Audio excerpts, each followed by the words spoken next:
안녕하십니까. 신지식인 정희태입니다. 저는 국립한국복지대학교 특임교수를 역임했습니다. 대통령실 핵 공유, 미 백악관 반박, 사실상 핵 공유는 아니야, 이렇게 얘기를 했습니다. 지금 여권이나 대통령실에서 이 자꾸 부풀리기를 하면 안 돼요. 국민들에게 정확한 사실을 알린다라는 것이 굉장히 중요한 겁니다. 그래서 이번 미국 미국 방문을 통해서 보게 되면은 교류는 잘했다, 사교는 잘했다. 저는 그렇게 생각을 합니다. 네, 대통령이 노래도 부르고 뭐 사교를 참 잘한 것 같아요. 미국도 분위기가 마치 그 사교장 분위기. 뭐 미국 대통령이 주최한 만찬이라든지 국무장관 또 부통령이 주최한 만찬에서 노래 얘기 나오고 화기애애하고, 그래서 교류나 사교는 참 잘했다. 감동도 있었다. 저는 그렇게 생각을 합니다. 그런데 실익적인 측면에서 따져보게 되면은 지금 아주 긴박하거든요. 우리 지금 한국 경제 상황, 그리고 SK나 삼성, 현대차, 이러한 미국이 자유시장 경제를 어기고, 그리고 미국 이익주의로, 미국 이기주의죠. 이기주의로 나가는 그런 상황에서 과연 제대로 우리의 국익을 대변했는가라는 부분에서는 빵점 아닌가, 저는 그렇게 생각을 합니다. 그리고 지금 이 핵 공유도 마찬가지예요. 이게 역사가 망가지는 거는 항상 아부꾼들 때문에 망가지는 겁니다. 미국은 핵 공유 아니다 그러는데 여권에서 대통령실 핵 공유 평가 이런 얘기를 자꾸 하는 거예요. 부풀리기를 하는 겁니다. 부풀리기. 그래가지고 손바닥으로 자꾸 하늘을 가리려고 하는데, 이렇게 되면 나라가 망하는 겁니다. 진실을 얘기해야 돼요. 진실을 얘기하고 부족한 측면이 있으면 부족하다, 우리가 국민들과 함께 이 문제를 극복하자, 이런 얘기를 해야 되는데 그런 게 나타나지 않는 겁니다. 제가 이 정인태 신지식인 TV도 방송을 하는 이유는 이 좌파 우파, 이 좌익 우익 진영에서 내편 정치를 하는 거예요. 항상 내편 정치, 그리고 부풀리기, 또 내로남불 정치. 그러니까 국민들은 계속 선동당하는 거예요. 선동당해. 그래서 이 괴벨스, 이 히틀러 참모였던 괴벨스가 항상 얘기하지 않습니까? 거짓말을 하게 되면은 대중은 처음에는 아니라고 한다라는 거죠. 그 다음에는 의심을 한다라는 거예요. 계속하면 믿는다라는 거죠. 그러니까 1%의 진실과 99%의 거짓을 가미시켜가지고 엄청나게 대중을 선동하는 그러한 괴벨스의 모습, 이게 정치권의 아주 만연한 모습이다. 안타까움을 금할 수가 없어요. 그래서 지금 상황들을 보게 되면은 이 대통령실은 핵 공유 평가에 미 백악관은 반박, 사실상 핵 공유 아니다. 세계일보에서 보도하고 있죠. 이게 얼마나 창피합니까? 그리고 자기들 이 지지율이 이렇게 떨어지는데도 정신을 못 차리는 거예요. 왜 지지율이 떨어질까?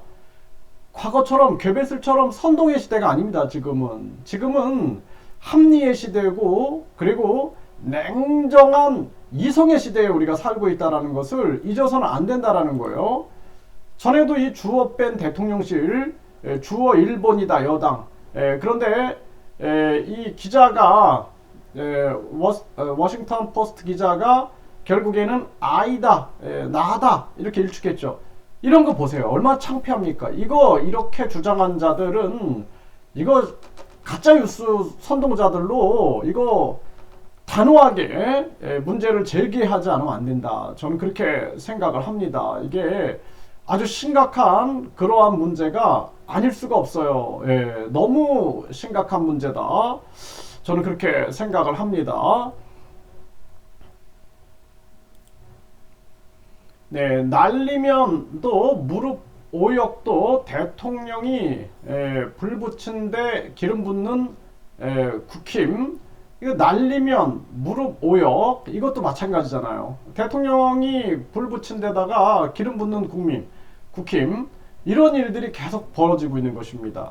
그래 나중에는 거짓 집단으로 보는 거예요. 국민들이 저 사람들 말은 하나도 믿을 게 안 되는구나, 이렇게 되는 겁니다. 그래서 역사도 항상 개벨스식으로 1%의 진실을 99%의 거짓을 붙여가지고 계속 선동질하고 거짓을 진실화시키는 그러한 일이 있어서는 절대 안 된다. 저는 그렇게 보고 있어요. 네, 핵 공유 아니다는 미국 얘기에 대통령실 우리 입장과 다르지 않게 또 계속 엉뚱한 얘기 하잖아요. 엉뚱한 얘기. 안타까운 일이 아닐 수가 없고, 이 홍현익 전 국립외교원장은 핵협의체 신설에 대해서 미국의 선의에 의존하는 거다라는 거예요. 자주권을 상실했다라는 거죠. 이거가 굉장히 중요한데, 북한이 핵을 쐈어요. 쏜 다음에 미국이 대응하는 거는 이거는 의미가 없는 거예요. 북한이 핵을 완전히 억제시키는 거. 아니 북한이 핵을 쐈는데 미국이 거기에 대해서 대응한다. 그러면 이미 한 방 쏘면 50만 명이 죽는다는데 그러면은 그 무슨 의미가 있습니까? 그리고 미국이 한 방 쐈을 때 그 다음에 북한이 한 방 쐈을 때 김정은이 그 다음에는 내가 이제는 너희들이 개입하게 되면은 우리는 미국의 본토를 공격하겠다 라고 나온다라면은 미국이 그때 어떤 선택을 하겠습니까? 미국 국민들이 어떤 선택을 하겠냐라는 거예요. 미국 국민들 입장에서는 야 그거 왜 우리의 국익을 해치고 한국 때문에 우리가 희생하냐 이렇게 나올 수 있다라는 것입니다. 그렇기 때문에 저는 그렇게 생각합니다. 자체 핵무장만이 길이다. 그리고 이 핵 기득권이에요. 핵 기득권. 그래서 핵 기득권 문제인데 자체 핵무장으로 계속 분위기를 만들어가지 않으면 안 된다. 저는 그렇게 보고 있어요. 그래서 자체 핵무장 쪽으로 가야 된다. 그리고 그것이 우리가 자주적인 국방을 지켜나가는 길이다. 이렇게 보고 있습니다. 네, 홍현익 전 국립외교원장은 워싱턴 선언 추상적 핵 억제 얻은 자주권 양보 선언이다. 네, 이렇게 비판을 한 거죠. 이게 추상적인 핵 억지 그리고 자주권을 양보했다. 네, 미국 선의에 기대하게 되는 거다. 이렇게 비판하고 어리석다. 냉전 시대 아니다. 지금 이렇게 얘기를 하고 있는 거죠. 네, 이게 미국의 전쟁진 패전국인가 이런 얘기까지 나온 거죠. 네, 그래서 삼성전자는 죽을 지경인데 구체적 해결책이 없다라는 것입니다. 네, 참 이게 안타까운 현실이 아닐 수가 없습니다. 그래서 사실을 사실대로 인정하는 태도가 굉장히 중요한 거고 국민들한테 이런데 우리가 함께 지혜를 모으자, 함께 힘을 모으자 이렇게 진실로 접근하는 태도가 바람직하다 이렇게 말씀을 드립니다.